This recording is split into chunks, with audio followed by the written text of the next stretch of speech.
How did you discover that you were a writer? Oh gosh, that's a hard question right off the bat. I think it wasn't so much that I thought of myself as a writer as much as I was just writing all the time. I wrote a lot as a kid. I was always writing poetry. I was writing stories. I was just kind of making stuff. And then people were kind of telling me I was a writer, and it was like, oh, you're a writer. You write things. I'm like, oh, okay. Yeah, I guess I am. I guess I relate to that. That makes sense. But I think it was kind of a gradual process where I was just doing the thing and I was making stuff that I found interesting, and somewhere along the line I was a writer, and it just already happened. Have you always written stories for fun? For a while I did. I think when I was younger I was just all about making things, and in my teen years I wrote a lot, and I wrote fan fiction and just kind of whatever came to my mind. I had stuff to say, and I went to college and I studied journalism in college, and I started doing more professional writing, and I kind of thought oh, I'm not any good at fiction. I'm going to do this other stuff. I'm going to be an editorial writer and go that route. And it didn't make me happy, and I wasn't really in love with the job, and eventually I quit, and I was like, okay, that's not what I'm going to do. I'm not going to do writing professionally. I'm going to do something else. And then somewhere along the line, I think it was a little before 2020 and the pandemic, I came across Wattpad, the website, and everyone was just kind of doing that free form writing like I did when I was younger that I really enjoyed. And I kind of got back into it, and it was like, oh, I could just do this for fun. I could just do what I'd like to do. It doesn't have to be, commercial, sellable, whatever it may be. I can just start making again.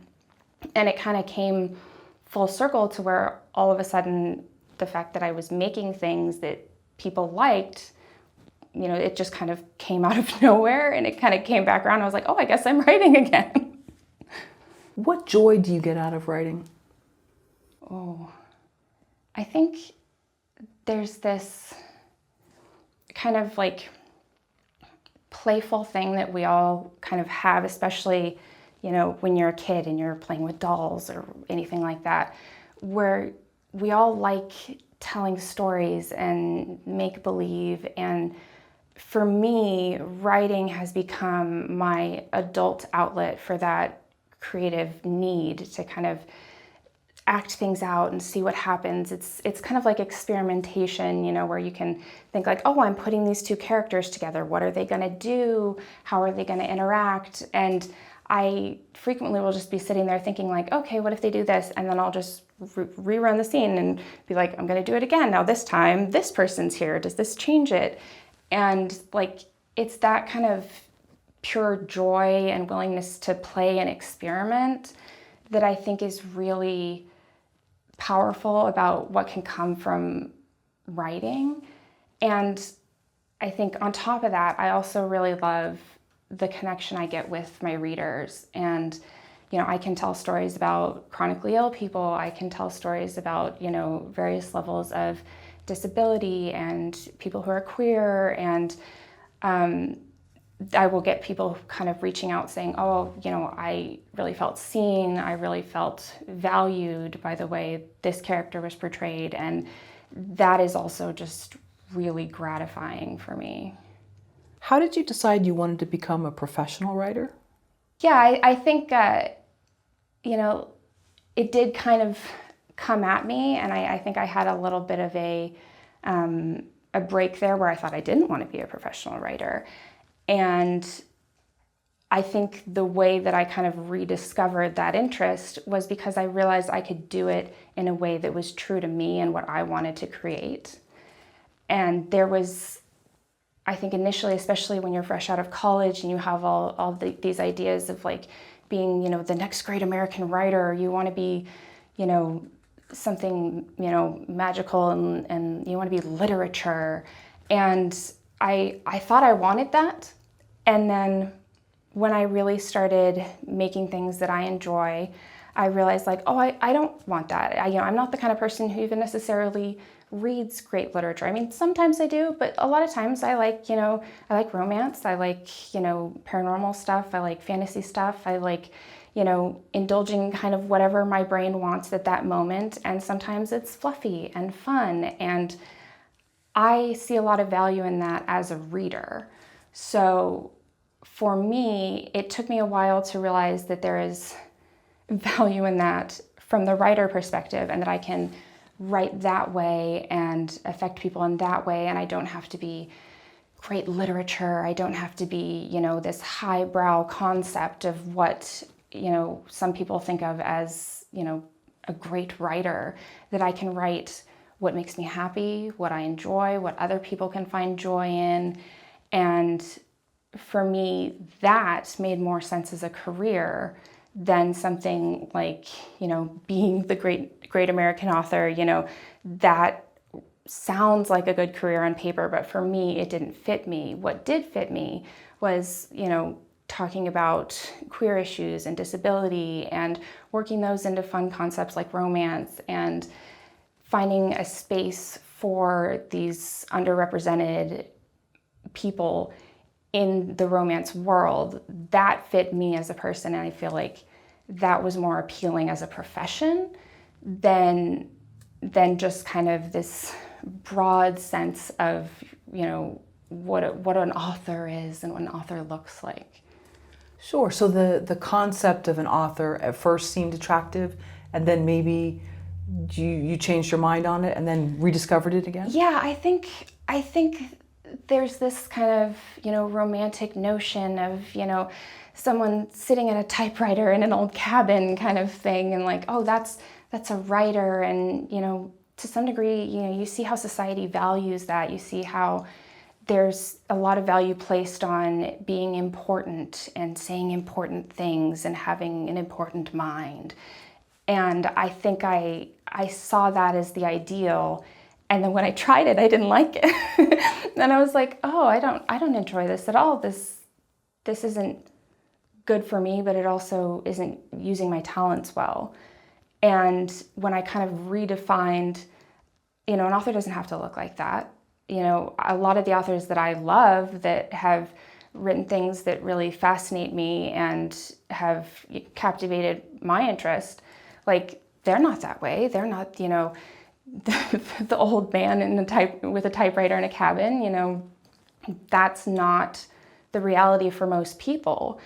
And when I kind of redefined in my mind that picture, it was like, oh, I want to be that. I want to be, the wild, queer writer who's comfortable talking about difficult things and, makes people feel seen and, isn't afraid of, tropes and cliches and, can kind of appreciate the full breadth of what writing is, and not just that little niche of highbrow lit. Right, and there's also been a lot of films that show writers, that sort of cliche writer, becoming unhinged from isolation and just drinking too much. We just saw one with Aubrey Plaza that was great, where she kind of rescues this old writer, and it wasn't so glamorous to the outside world. Maybe they thought it was. Yeah, I think it's kind of that, it's romanticized but not glamorous. You kind of, I think that's how we perceive genius. I think that's how we perceive this grand intellect, is that, you're alone and miserable and, working for hours on end in your workshop and nobody sees you for days, sort of thing. And when you really look at it, it's like, well, who wants that? Nobody wants that. But there is an appeal because you want to be recognized. You want people to, connect with your work, and you think, oh, that's what society views as, valuable in the writing world, is that person who is, the chaotic genius who is isolated and maybe, losing their mind slowly. And I think realistically that's not true. There's so much that people do value beyond that. And it's just that there's this stereotype of, this kind of cookie cutter idea of the tortured writer. And it makes for interesting movies, but it's not necessarily what writers look like in real life. Excellent. Great. Excellent. That's great.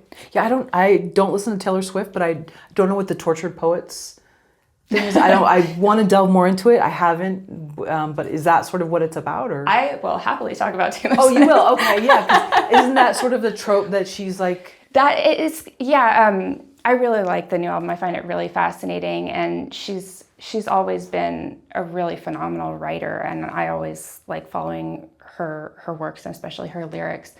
And she does talk about being a tortured poet, and the title song on her new album is basically kind of poking fun at she and this presumably boyfriend kind of acting like tortured poets and being serious dramatic artists, and how they're, you know, he left behind his typewriter, and she's like, what are we doing? You know, we're adults. We're just, you know, like we're trying so hard to be something we're not. We're trying to be this archetype. And, you know, maybe it seems glamorous as a thought, but when you're actually living it and dissecting it, it's like, that's not who anyone wants to be. Right. And being out in the world does feed work. You know, there's been classic sort of examples of people that they've been able to quit their day job, but then they don't have that material to feed their imagination anymore because you're just in this vacuum. So what challenges have you faced from writing for fun to then earning a living with your writing? You know, I think I've been pretty lucky in that they do tend to coincide for me. I think the more fun I'm having, the more my readers like what I'm writing. And I think if anything, I've taken that sense of having fun and I use it as a barometer for how well my story is going. And so if I'm, you know, really miserable and I'm like, I just don't know how to write this part, it's not coming off right, I tend to take a step back and be like, well, if I'm not having fun, is my reader going to be having fun? Like, if I don't want to write it, does someone want to read it? And oftentimes the answer is no. You know, there's a reason that I'm stumbling. There's a reason that the fun has kind of stopped. And it's like, you know, when I hit that point, to me, it's just a sign that, okay, something's not working, revisit this section or rewrite it or cut it entirely, because a lot of times the things that aren't fun to write are the filler scenes, the scenes that like, oh, need to happen to connect one thing to the next. And if I can find a clever way to remove those and just be like, you know, if I can just have one line in the next scene where someone just explains that this happened, I don't have to include all this. And, you know, it kind of flows better. So I think I've been very lucky that the stuff that I find fun to write is the stuff that people do want to pay for and want to read. And my readers are fantastic and they're incredibly supportive. And I'm very lucky on that front. But it's also, now I see that it is indicative of whether or not it's going to work, is whether or not I'm having fun.